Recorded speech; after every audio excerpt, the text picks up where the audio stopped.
Театр оперы и балета готовит премьеру. 31 марта на сцене комическая опера «Дон Паскуале». В театре говорят, постановка трудная для труппы, но легкая для зрителей. Ирина Ромадова побывала за кулисами и окунулась в атмосферу XIX века. «Дон Паскуале» считается лучшей оперой Доницетти. Она с успехом идет во многих театрах мира. Теперь постановкой смогут насладиться и чебоксарские зрители. Легкая комедия добавит весеннего настроения, уверены в театре оперы и балета. Это персонажи комедии дель-арте. Здесь мы видим и доктора Малатесту, и бедного студента, и, собственно, главный персонаж Дон Паскуале, это, так сказать, один из переводов, это Пасквиль.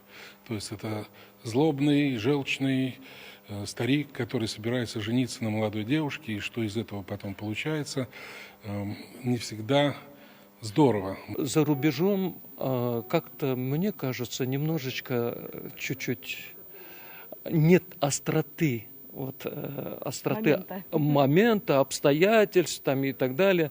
Мы тут все обостряем, образы вот этих действующих лиц мы решаем по-своему. Вот этот спектакль будет очень веселым, живым. Хочу сразу оговориться, легкость материала для зрителя и при этом материал для исполнения крайне сложен. Поскольку Доницетти вообще для солистов, ну, это высший пилотаж. Это должно быть все филигранно, подвижно. Это всегда использование максимальных возможностей голоса. «Дон Паскуале» – опера буффа в традициях классического бельканто. Задача солистов – мастерски исполнить трудные партии и в то же время легко передать комичность персонажей. Больше интересно, чем сложно, потому что вот все-таки Нарина, моя героиня, она не просто веселая вдовушка, а она способна на многое ради своего счастья. Вот партия Эрнеста, в частности, исполняемая мной, она одна из самых таких высоких и сложных в нашем репертуаре, если не сказать, что самая тесситурно высокая. И прямо скажем, вот у нас два исполнителя партии Эрнеста, не в каждом театре есть исполнители для этой партии, это безусловно так. Не в каждом театре есть и такие мастера, которые вручную создают одежду к спектаклю, например, разнообразные головные уборы. Сравнительно недавно в Театре оперы и балета открылась мастерская по изготовлению головных уборов.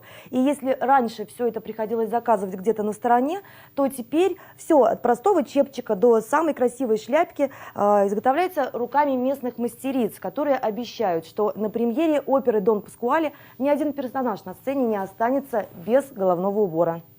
Как минимум 30 артистов хора плюс 2 состава солистов. Все по первому зову бегут на примерки костюмов, говорят в пошивочном цехе. Здесь работают строго по эскизам, чтобы четко попасть в нужную эпоху, начало XIX века. Поэтому и ткани красивые, фактурные, с которыми не всегда легко работать. Например, парча или различное кружево. Отделка идет у нас с золотом, тоже с нитью, металлизированной нитью. Тоже вот. Затем шелка, шифоны такие тоже.